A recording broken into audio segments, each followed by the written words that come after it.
मीरा जी के पदों में भक्ति के अथाह सागर की लहरों का आनंद लिया होगा।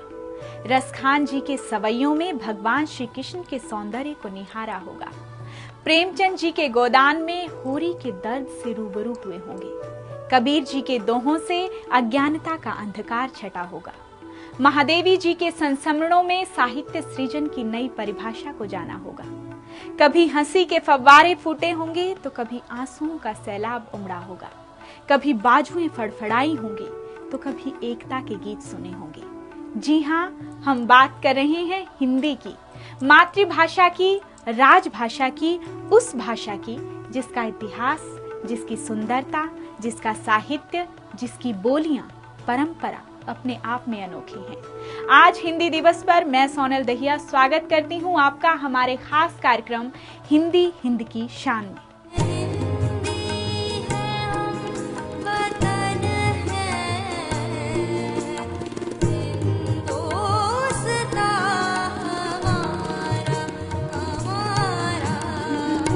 सबसे पहले बात करते हैं हिंदी शब्द की उत्पत्ति कहां से हुई। इस शब्द की उत्पत्ति सिंधु से जुड़ी है। सिंधु सिंध नदी को कहते हैं। सिंधु नदी के आसपास का क्षेत्र सिंधु प्रदेश कहलाता है। संस्कृत शब्द सिंधु ईरानियों के संपर्क में आकर हिंदू या हिंद हो गया। इस हिंद शब्द में ईरानी भाषा का प्रत्यय लगने से हिंदी शब्द बना, जिसका अर्थ है हिंद का। यूनानी शब्द इंडिया इसी हिंदी के ही विकसित रूप है। हम हिंदी की बात कर रहे हैं, उसके अपनाए जाने की बात कर रहे हैं, पर हिंदी दिवस मनाते क्यों हैं? जी हाँ, ये दिन याद कराता है हिंदी को उसका दर्जा दिलवाने के लिए संविधान सभा में जमकर बहस हुई। संविधान सभा में हिंदी की स्थिति को लेकर 12 सितंबर 1949 को 4 बजे दोपहर में बहस शुरू हुई।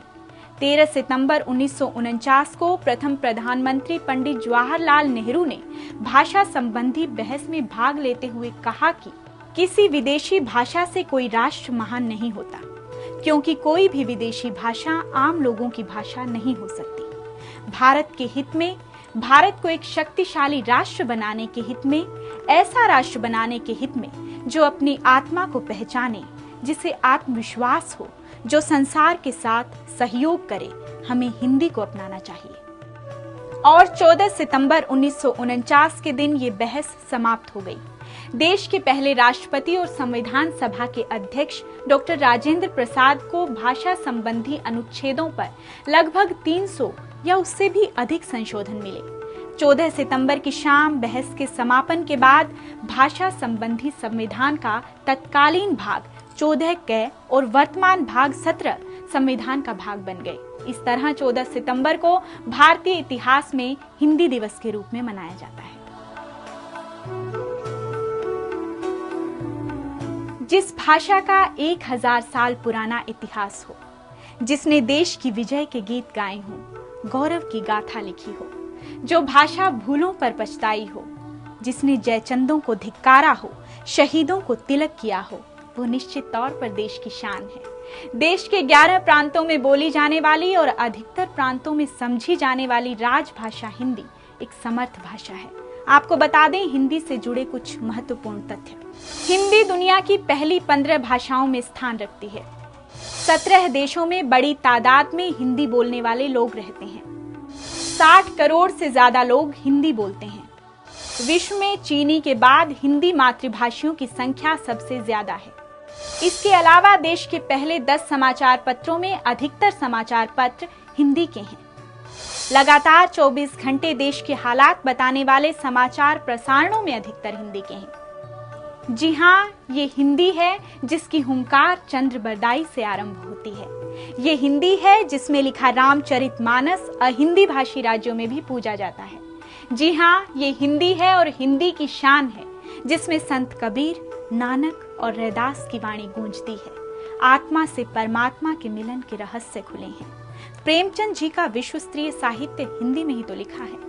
कह सकते हैं कि हिंदी को हिंद की शान न मानने वालों ने शायद जयशंकर प्रसाद जी की कामायनी नहीं पढ़ी, मैथिली शरण गुप्त, पंत, दिनकर और निराला के साहित्य को नहीं समझा, महादेवी वर्मा की लालित्यपूर्ण रचनाओं का आनंद नहीं लिया। हिंदुस्तान में केवल और केवल हिंदी भाषा ऐसी भाषा है जिसमें संपर्क भाषा बनने का सामर्थ्य है, और संपर्क भाषा को विकसित किए बिना किसी भी राष्ट्र को अधिक समय तक एक सूत्र में पिरोए रखना बिल्कुल संभव नहीं है। लेकिन आज हमारी भाषा पर खतरा मंडरा रहा है। इससे लड़ने के लिए जरूरी है कि हम अपनी भाषा को ही अपनी लड़ाई का पहला हथियार बनाएं। बड़ी दुख की बात है कि हम हिंदुस्तानी होकर भी अपनी भाषा पर नाज नहीं कर पाते। कोई भी भाषा सीखने में कोई बुराई नहीं है। भाषा कोई भी हो अच्छी ही होती है, पर हमें अपनी भाषा का तिरस्कार नहीं करना चाहिए। हिंदी हिंदुस्तान की धड़कन है, प्राण है, अनेकताओं में एकता का आधार है। हिंद के मोतियों को एक सूत्र में पिरो सकने वाली डोर है। गर्व से बोलिए अपनी भाषा में, पूरे विश्वास और मजबूती के साथ, ताकि हम अपनी जड़ से जुड़े रहें। हिंदी तो सकल जनता की अभिलाषा है, संकल्प है, सपना है, सबकी आशा है। भारत को एक राष्ट्र बनाने के लिए हिंदी ही एकमात्र सही भाषा है। हिंदी ही एकमात्र सही भाषा है। जय हिंद, जय हिंदी।